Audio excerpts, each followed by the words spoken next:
Hello everyone, welcome to EduTap. So in today's CAP Foundation series, we are discussing the topic Banking Regulation Act 1949 from Banking Regulation and Business Laws. तो India में banks को regulate करने के लिए जो हमारे पास main act है वो है बैंकिंग रेगुलेशन एक्ट 1949. ये मोस्टली सारे बैंक्स पे एप्लीकेबल है including the cooperative banks also. Initially it was not applicable on cooperative banks but later on the cooperative banks will also included under the ambit of Banking Regulation Act. So it is applicable on banking companies, primary cooperative banks, state cooperative banks, central cooperative banks. ठीक है. It is not applicable on a few entities जैसे कि a primary agricultural credit society, उन पे ये applicable नहीं है, और a cooperative society whose principal business is providing of long term finance for agricultural development. ऐसी कोऑपरेटिव सोसाइटी जिसका प्रिंसिपल बिजनेस जो है लॉन्ग टर्म फाइनेंस प्रोवाइड करना है to the for agricultural development. तो वहाँ पे कौन सी एंटिटी इन पिक्चर आती है? नाबार्ड.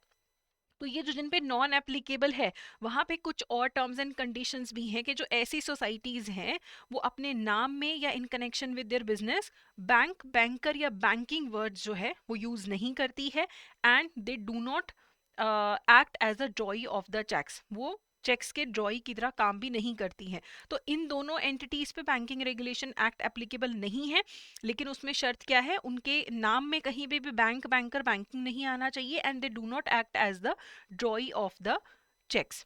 ठीक है. ड्रॉर जो होता है वो चेक बनाता है, ठीक है, और बैंक के जो है उसकी रिस्पॉन्सिबिलिटी होती है फिर उस चेक के अगेंस्ट हमें पेमेंट करना. तो बैंक ड्रॉई होता है. लेकिन ये जो एंटिटीज हैं जिन पे बैंकिंग रेगुलेशन एक्ट एप्लीकेबल नहीं है, they can not act as the drawee of the cheques. तो बैंकिंग रेगुलेशन एक्ट जो है वो बैंक्स के एरियाज में मेजर हमारे रेगुलेशन प्रोवाइड करता है, एंड आरबीआई की जो मेजर पावर्स हैं बैंकिंग को लेके वो बैंकिंग रेगुलेशन एक्ट से आती है. तो RBI derives it's power one from the RBI act and second from the banking regulation act. तो यहाँ पे और क्या क्या पावर्स मिलती हैं आरबीआई को apart from RBI BR A act से क्या पावर्स मिलती हैं? To issue directions to initiate insolvency resolution. Directions जारी करना कि हाँ आप इंसॉल्वेंसी रेजोल्यूशन इनिशिएट कर सकते हो. वो आरबीआई को कहाँ से मिल रहा है? वो बैंकिंग रेगुलेशन एक्ट के थ्रू मिल रहा है. जो बैंकिंग कंपनीज का एनुअल फाइनेंशियल इंस्पेक्शन होता है under the section 35 of the BR act ही होता है जो आरबीआई करता है. उसके बाद जो SPARC है, supervisory programme for assessment of risk and capital, ये एक रिस्क बेस्ड सुपरवाइजरी मैकेनिज्म है जो आरबीआई ने डेवलप किया है. तो उसकी पावर कहाँ से आ रही है? बैंकिंग रेगुलेशन एक्ट के थ्रू. अगर किसी के अकाउंट में पैसे पड़े हैं और 10 साल तक पड़े हैं, कोई उन्हें क्लेम नहीं करने आया है, तो वो पैसा कहाँ ट्रांसफर होता है? Depositor education and awareness fund में. तो वो DEAF जो फंड बन रहा है वो आरबीआई किसके अंडर बना रहा है? बैंकिंग रेगुलेशन एक्ट के अंदर बना रहा है.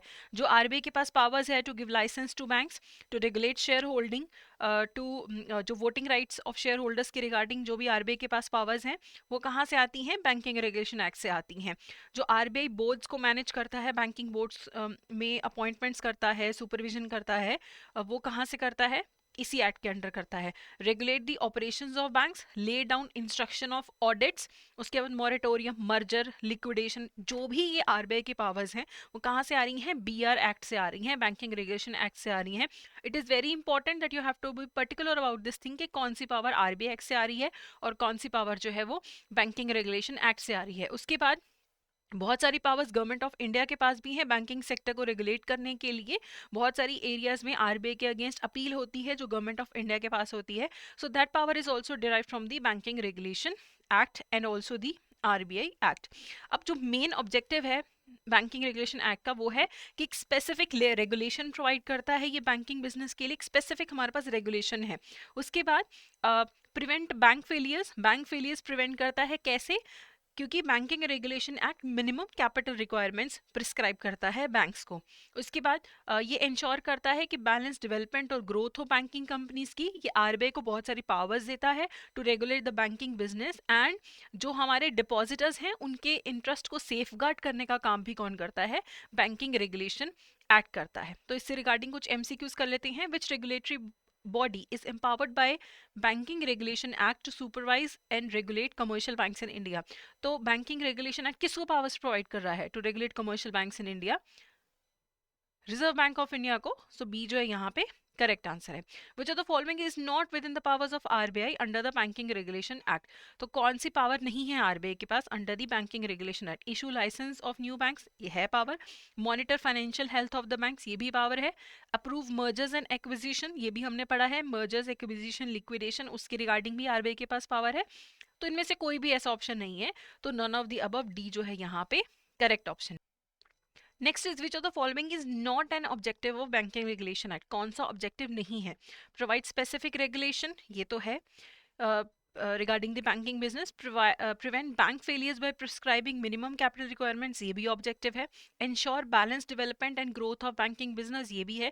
Giving specific powers to SEBI, it's giving specific powers to RBI not SEBI. तो डी जो है यहाँ पे वो हमारा ऑब्जेक्टिव नहीं है, तो डी जो है यहाँ पे करेक्ट आंसर है। तो ये था हमारा आज का सेशन। अगर आपको ये सेशन यूजफुल लगा है तो please go ahead and subscribe to our YouTube channel, and you can also contact us at this number, or you can also send a mail at hello@edutab.co.in. So that's it for today. Thank you so much.